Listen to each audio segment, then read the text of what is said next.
नमस्कार दोस्तों। प्रत्येक व्यक्ति टैक्स लेबिलिटी को कम करने के उद्देश्य से टैक्स प्लानिंग करता है। इस टैक्स प्लानिंग को इनकम टैक्स एक्ट के विभिन्न सेक्शन का उपयोग किया जाता है। आज के इस वीडियो में आयकर के सेक्शन 80E की जानकारी दूंगा, जिसके माध्यम से आप एजुकेशन लोन के इंटरेस्ट पर मिलने वाले इनकम टैक्स डिडक्शन के बारे में जान पाएंगे। सबसे पहले जानते हैं कि आयकर की धारा 80E के तहत टैक्स डिडक्शन का क्लेम कौन कर सकता है। सेक्शन 80E के अंतर्गत डिडक्शन का दावा केवल एक व्यक्ति या इंडिविजुअल के द्वारा किया जा सकता है। यह सुविधा हिंदू अनडिवाइडेड फैमिली या अन्य प्रकार के करदाताओं के लिए नहीं है।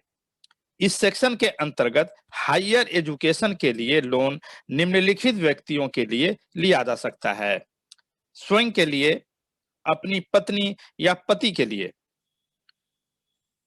अपने बच्चों के लिए, या फिर वैसे स्टूडेंट के लिए जिसकी पढ़ाई के लिए लोन लेने वाला व्यक्ति उसका लीगल गार्जियन हो। अब यह समझ लेते हैं कि टैक्स डिडक्शन के उद्देश्य से कौन कौन से हायर स्टडी के लिए लोन ले सकते हैं। यह लोन भारत या विदेश में हायर स्टडी के लिए लिया जा सकता है। इस प्रकार के हायर स्टडी में वैसे सभी प्रकार की शिक्षा शामिल है जो 10+2 या इंटरमीडिएट या फिर इसी के समकक्ष परीक्षा पास करने के बाद की जाती है। इसमें व्यावसायिक एवं नियमित दोनों प्रकार के पाठ्यक्रम शामिल हैं। अब जानते हैं अमाउंट ऑफ डिडक्शन के बारे में। धारा 80E के तहत एक वित्त वर्ष में भुगतान किए गए EMI में से केवल इंटरेस्ट पोर्शन का ही फायदा टैक्स डिडक्शन में मिलता है। इसका अर्थ यह हुआ कि इस प्रकार के लोन में प्रिंसिपल अमाउंट के रीपेमेंट पर टैक्स डिडक्शन का फायदा नहीं मिलता है। हालांकि इस तरह की कटौती की कोई सीमा नहीं है। इसका अर्थ यह हुआ कि आप जितनी भी राशि का लोन लेंगे उसके पूरे इंटरेस्ट पर डिडक्शन मिलेगा। प्रत्येक वर्ष बैंक आपको एक सर्टिफिकेट देगा जिसमें इसका जिक्र रहेगा कि आपके रीपेमेंट का कितना हिस्सा प्रिंसिपल का है और कितना हिस्सा इंटरेस्ट का है। अब यह समझते हैं कि सेक्शन 80E का फायदा आपको कितने वर्षों तक मिलता रहेगा। एक टैक्स पेयर जिस वर्ष से लोन का रीपेमेंट करना शुरू करता है, ठीक उसी वर्ष से टैक्स डिडक्शन का क्लेम कर सकता है। टैक्स के डिडक्शन का क्लेम 8 वर्षों तक नीचे बताए गए तरीके से किया जा सकता है।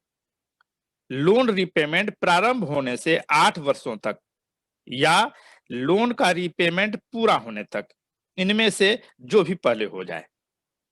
अतः यदि कोई व्यक्ति लोन का रीपेमेंट 8 वर्षों से ज्यादा समय तक करते रहता है तो 8 वर्ष के बाद उसे इंटरेस्ट के पेमेंट पर टैक्स डिडक्शन का फायदा नहीं मिलेगा।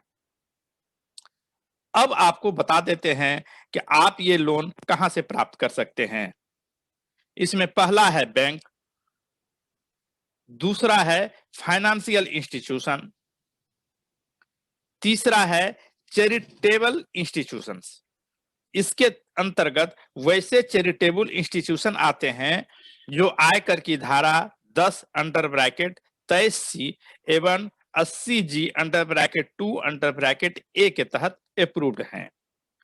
परंतु यदि आप अपने फ्रेंड्स, रिलेटिव्स या लोकल साहूकार से लोन लेते हैं तो उस पर सेक्शन 80E का कोई फायदा नहीं मिलेगा। फलतः यदि आप अपने या अपनी पत्नी या अपने बच्चों के उच्च शिक्षा के लिए लोन लेना चाहते हैं तो टैक्स डिडक्शन का फायदा लेते हुए टैक्स की बचत कर सकते हैं। आशा करता हूं यह वीडियो आपको ज्ञानवर्धक लगा होगा। इसी प्रकार के अन्य वीडियो देखते रहने के लिए कृपया हमारे चैनल को सब्सक्राइब करें, शेयर करें, लाइक करें और हाँ, बेल आइकन को दबाना ना भूलें। आपका दिन शुभ हो। जय हिंद।